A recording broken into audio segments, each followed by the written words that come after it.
제가 인사 잘 안 시키죠, 그쵸? 근데 오늘 한번 해봅시다. 서로는 안 시키고요. 저랑 이렇게 둘이서 하시면 되는데, 원래 영어로는 이렇게 돼요. 보통 그 서구권에서는요, 그 부활절 인사가 해피 이스터도 있지만, 조금 더 이렇게 전통 있는 그런 믿음의 공동체는 이렇게 합니다. 먼저 만난 사람이 He's risen. 그분이 다시 일어나셨습니다. 다시 살아나셨습니다. 이렇게 얘기를 하고요. 대답하는 사람은 그럼 뭐라 그래야 될까요? He's risen indeed. indeed가 정말로 이런 뜻이거든요. 그래서 영어로 한번 해볼까요? 제가 하면 반응하시면 됩니다. He's risen. 예, 영어 잘 입에 안 붙죠? 한국말로 해야 제맛입니다. 한국말로 번역하면 이렇게 하면 될 것 같아요. 제가 주님이 다시 사셨습니다. 그러면 여러분들은 아멘, 주님이 다시 사셨습니다. 이렇게 한번 해봅시다. 너무 길어서 다 외우시려나 모르겠네. 이렇게 하는 겁니다. 제가 주님이 다시 사셨습니다 하면 여러분들은 아멘, 주님이 다시 사셨습니다 하면 되는 거예요. 한번 해봅시다. 주님이 다시 사셨습니다. 아멘. 감사합니다. 우리가 하나님 앞에 정말로 예수의 부활에 대해서 믿는다라고 이야기할 수 있는 것 자체가 기적이고요. 오늘 말씀을 통해서 우리가 그 부활의 감격이 어떤 것인지, 얼마나 놀라운 것인지 다시 한번 깨달아 볼 수 있기를 원합니다. 애들이 있고 해서 오늘은 제가 잘하면 한턱을 쏠 수도 있습니다. 우리 꼬맹이들, 여기 하린이, 조엔, 예건이, 예강, 요 또래, 아니면 밑에 애들도 괜찮고, 아니면 조금 망가질 생각하면 우리 청년들도 괜찮고. 제가 오늘 시키는 것 중에 안 하셔도 되지만 하시면 제가 밥을 사겠습니다. 정식으로 밥을 사겠습니다. 한번 해보시기 바랍니다. 근데 이게 처음에 준비한 건 안 시키기로 했어요. 왜냐하면 너무 아침부터 서로 이렇게 취한 모습을 볼까봐. 처음에 원래 제가 시키고 싶었던 건 뭐냐면, 어려서 혹시 해보셨는지 모르겠어요. 저 해봤거든요. 자기 주먹이 입에 들어가는 사람. 밥 삽니다, 제가 밥. 아무도 안 해보네요. 제가 했더니 저 한 3분의 2, 지금은 안 돼요. 지금은 이제 이 턱뼈도 굳고 해가지고 잘 안 되는데, 벌써 이제 시도하는 애들이 있어요. 이럴 줄 알았어요, 제가. 애들은 밥 안 사도 합니다. 재우 돼? 재우 돼? 아니야, 그래, 너 다 컸잖아. 하지 마! 해도 돼. 이거는, 시키려고 한 건 아니었고요. 여기서부터 앞으로 이제, 하나, 둘, 셋, 4개의 관문이 있습니다. 이 4가지 중에 한 가지라도 하면 제가 그분 밥 삽니다. 꼬맹이도 좋고 어른도 좋고 밥을 진짜 사요. 그러니까 되면 안 되는 건 이렇게 눈치 보고 있다가 지나가고 이거 다 되는 건데 하면은 얼른 해서 저한테 얘기를 해주세요. 제가 가서 확인하고 약속 잡고 밥 삽니다. 첫 번째, 전 세계 인구의 한 10에서 20%만 가능한 거래요. 해보십시오. 나는 귀를 움직일 수 있다. 있습니까? 귀가. 저도 막 노력해봤거든요. 근데 진짜 돼, 알아? 진짜. 저는 막 이거 움직이려고 그러면 막 눈을 막 이렇게 움직이는데도 진짜 한번 봅시다. 에런.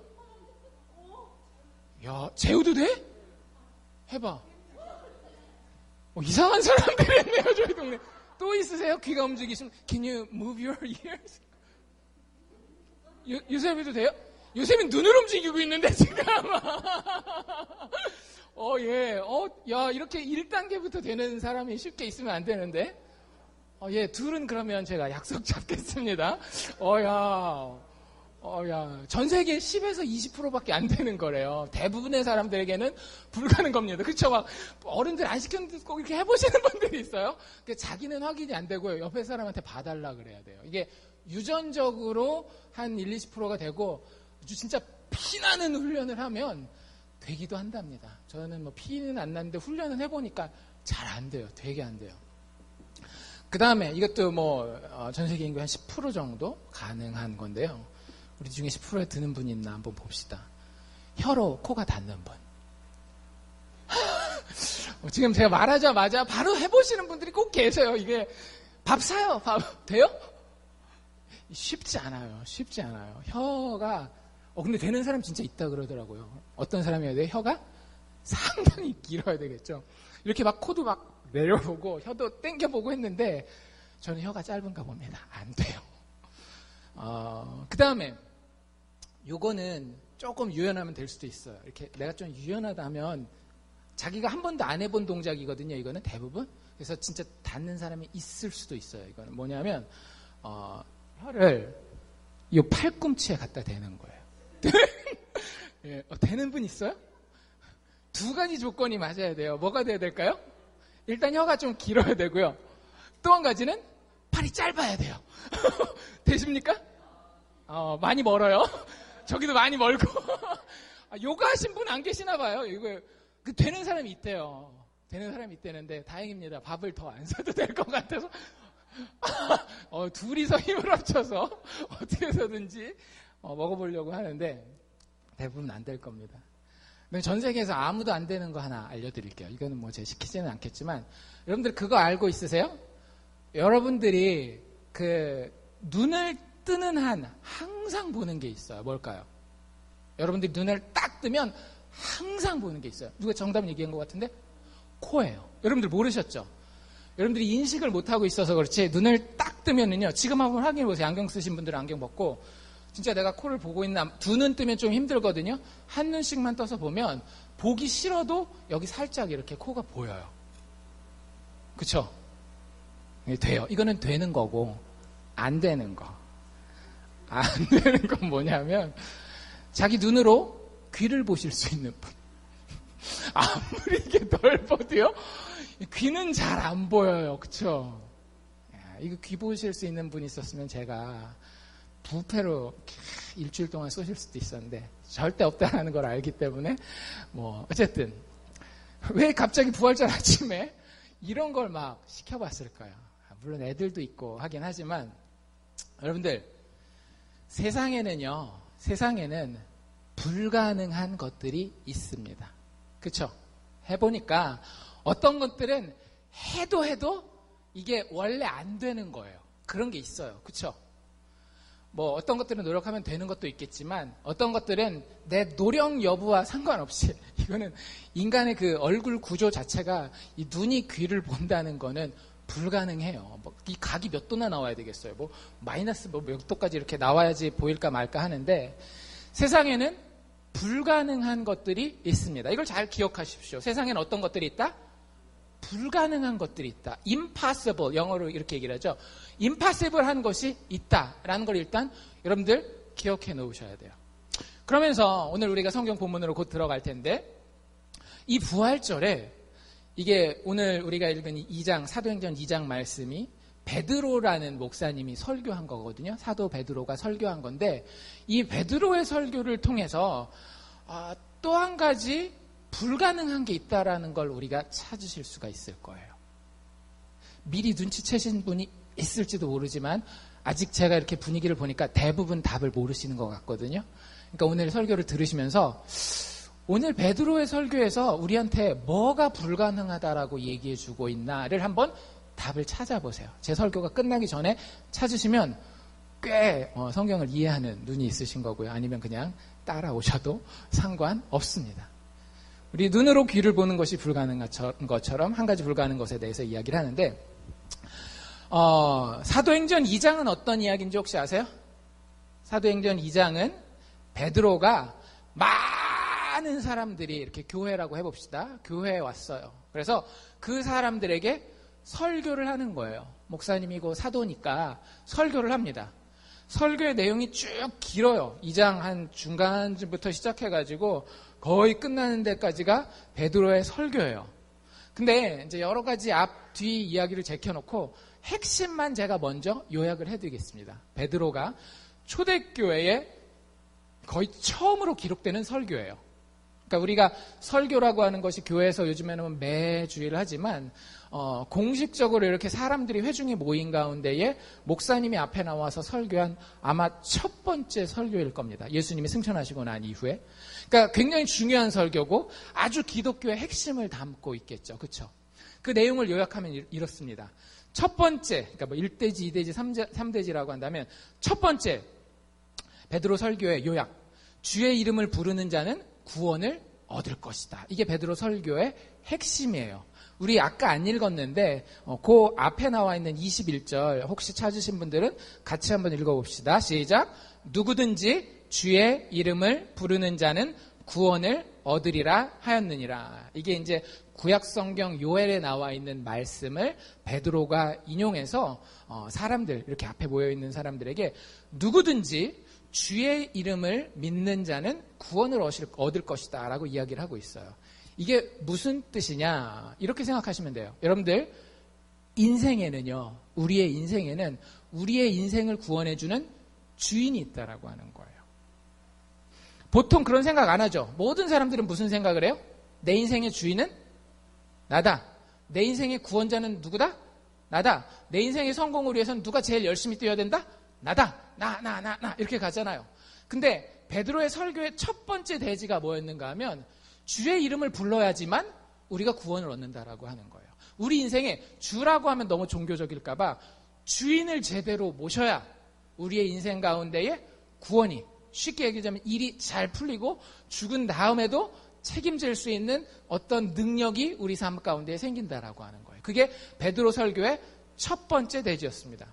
두 번째 대지, 베드로 설교의 두 번째 대지는 뭐냐면 예수께서 큰 권능과 기적으로 자기가 그 주님이라는 것을 증거했다라고 하는 거예요.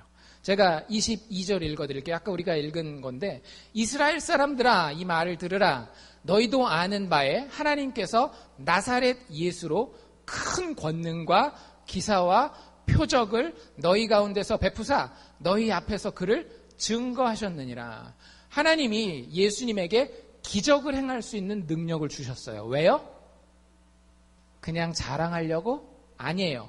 예수님이 어떤 분인지 알려주기 위해서 그런 거예요. 여러분들 요즘에 교회 다니면서 우리 기적을 막 많이 바라죠. 안 일어나도 별로 서운해하지 마십시오. 왜? 성경에서 실질적인 기적이 가지고 있는 기능이 있거든요. 기적의 기능은 뭐냐면 예수가 주인이라고 하는 것을 드러내면 그 기적은 그 목적을 달성한 거예요. 예수가 주인이라고 하는 건 이미 다 드러났기 때문에 그 이후의 기적은요, 있어도 되고 없어도 되는 기적이에요. 근데 지금 이 사도행전 2장이 있는 시점에서는 예수님이 오셔서 5,000명도 먹이시고 죽은 자도 살리시고 병든 자들 만지면 고치고 물과 바람과 바다를 잠잠케 하시는 이런 모든 기적들을 하나님이 행하게 하셨는데 그 이유가 뭐다?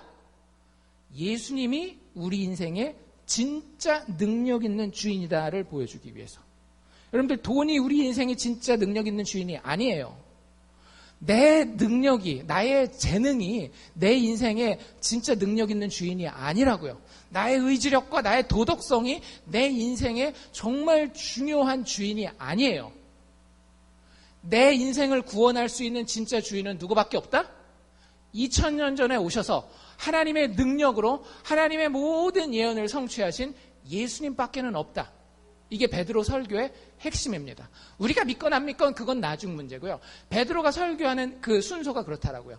인생에는 구원자가 필요하다. 그를 믿고 그의 이름을 부르는 자들에게 구원을 주는 주인이 반드시 존재한다. 그리고 두 번째, 그 주인이 바로 누구다? 예수님이다. 기적 베푸신 그 예수님이다. 세 번째, 마지막 3대지, 베드로 설교의 마지막 3대지는 뭐냐면 그 예수님이 하나님의 뜻대로, 그냥 어쩌다가가 아니에요. 하나님의 뜻대로, 하나님이 계획하신 대로 죽었다가 그 사망에서 풀려나 다시 살아나셨다라고 하는 것이 베드로의 설교의 대망의 마지막 클라이막스를 장식하고 있습니다. 여기 보면 되게 그 이스라엘 사람들이 찔리게 이야기를 해요. 너희가 거절하였던, 너희가 그 하나님을 팔았다, 이런 얘기를 쓰거든요. 다른 법 없는 자들의 손을 빌려서 너희가 죽이려고 했지만 그게 사실은 우리가 죽이려고 해서 죽인 것도 있지만 하나님께서 그가 이미 죽을 것을 작정해 놓으셨고, 그런데 죽음이 끝이 아니라 그 이야기의 마지막에는 죽음을 이기고 다시 살아나는 부활의 역사가 있다라고 이야기를 하는 겁니다. 베드로가 이 이야기를 하는 이유는요, 여러분들, 우리도 여기 그 당시에 2000년 전에 유대인들과 별 다르지 않게 예수를 많이 거절해요. 교회 안 다니는 사람만 예수 거절하는 것 같잖아요. 그렇지 않아요. 여기 사도행전 2장에서 이 설교를 듣는 사람들은 수천 년 동안 대대손손 성경 읽고 하나님을 믿는 사람들이었어요. 근데 막상 예수님이 오셨을 때는 어떻게 해요? 예수님을 거절하죠. 예수님을 팔아넘기고 예수님이 죽은 자처럼 조용히 좀 있었으면 하는 그런 마음이 있었던 거예요. 그래서 실제 죽이잖아요. 여러분들, 우리도 똑같지 않나요? 우리의 삶에서 내가 지금 열심히 내 일에 집중하는 동안에는, 혹은 하나님 앞에서 뭔가 꿀리는 게 있을 때에는 예수님께서는 쥐죽은 듯이, 진짜 죽은 듯이 내 인생에서 좀 사라져 주셨으면, 그리고 내가 뭔가 자랑할 만한 것이 있을 때 예수님 착 나타나서 어떻게 해주시면 돼요? 등 탁탁 두드리면서 잘했어. 찬양 중에 우리 그런 찬양이 있어요. 거기 너 있었는가 그때에. 그게 무슨 찬양이죠? 예수님이 십자가에서 돌아가 죽으시는 그 장면에 당신이 있었는가 라고 물어보는 찬양이에요. 두 가지 의미에서 받아들일 수 있는데요. 하나는 마지막 예수님 죽기까지, 그 죽음의 장소까지 따라가기까지 주님을 사랑하셨습니까? 라는 의미가 있을 수 있겠지만, 또 한 가지 의미는 뭐가 있는가 하면 우리가 그 로마 군병들이 되어서 예수님 죽이는 그 자리에 혹시 있지 않았습니까? 라는 의미로 이해할 수 있습니다. 근데 우리는요, 교회를 다니지만 많이 오래 신앙생활한다라고 하지만 예수 죽이는 자리에 참여할 수 있다라고 하는 거예요. 근데 그 예수님이 죽은 다음에 끝나셨어요? 그게 아니라고 하는 거예요. 여러분들, 우리가 되게 못됐거든요. 그거 알고 계세요? 우리가 예수님한테 진짜 못됐어요. 여러분들이 만약에 남편이랑 아내한테 여러분들이 예수님한테 대하듯이 하면은요, 아마 같이 살기 되게 힘들걸요. 근데 우리 예수님한테 그렇게 못되게 해요. 없는 사람 취급하고, 그분이 나를 위해서 희생해 준 것에 대해서 정말 뻔뻔하게 감사한 줄 모르고 살아가고, 그러면 예수님이 서운해서 떠나가고 정말 죽은 듯이 가만히 있어야 되잖아요. 근데 예수님 그러시지 않는다라고요. 죽음 가운데 예수님이 다시 살아나시는 분이라는 거예요. 여러분들, 우리 예수님이요, 터프하신 분입니다. 우리의 약함도 그분을 우리에게서 멀리 떨어뜨려 놓을 수가 없어요. 우리가 확인해야 되는 건 뭐냐면요, 내가 얼마나 하나님을 꽉 붙잡을 수 있느냐가 아니라 예수님이 정말 나를 택하셨느냐를 확인하셔야 돼요. 꼭 기억하십시오. 주님이 나를 택하신 게 내 마음 가운데에 성령의 확신으로 내가 가지고 있는지, 그러면 여러분들 모든 게 달라집니다. 왜냐하면 그분은 죽음을 이기신 분이거든요. 베드로가 그걸 이야기하고 싶었던 거예요. 너희들 예수 거절했지만 예수님이 너희들 가운데 분명히 구원받을 자들이 있을 텐데 너희들에게 같이 예수 죽였지만 그 중에 살 자들을 또 찾아오셨어. 다시 살아나셔서 그분의 성령을 나에게 부어주셔서 너희들 살리려고 나를 보내주신 거야. 이렇게 얘기하고 있는 거예요.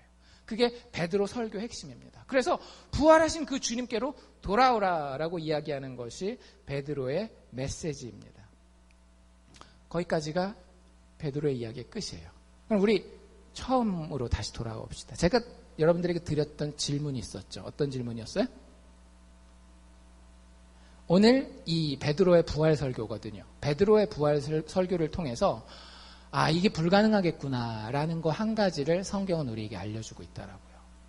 뭐가 불가능한 것 같으세요? 딱 보니까? 눈치를 못 채셨네요. 눈치를 채신 분도 있는 것 같아요. 제가 이렇게 입을 보니까.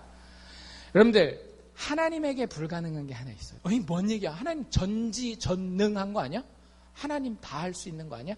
아니에요. 여러분들 그렇게 생각하시면 안 됩니다. 하나님은 죄를 지으실 수 없는 분이에요. 하나님에게 전지전능이라고 하는 건 하나님의 성품 안에서 하나님이 의도하는 것을 모두 할 수 있다라는 뜻이 전지전능이지, 하나님 이거 시키면 이거 하고 저거 시키면 저거 하고 하나님 가서 죄 지으라 그러면 죄 짓고 이런 전지전능이 아니에요.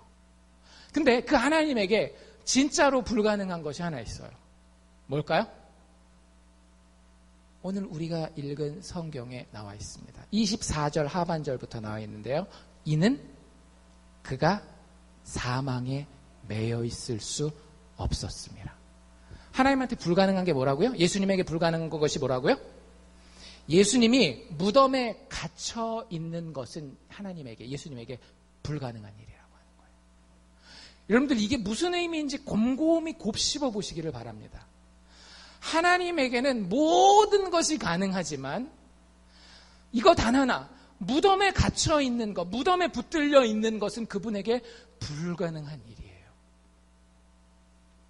여러분들 무덤에 머물러 있는 것을 두 글자로 뭐라고 부르죠?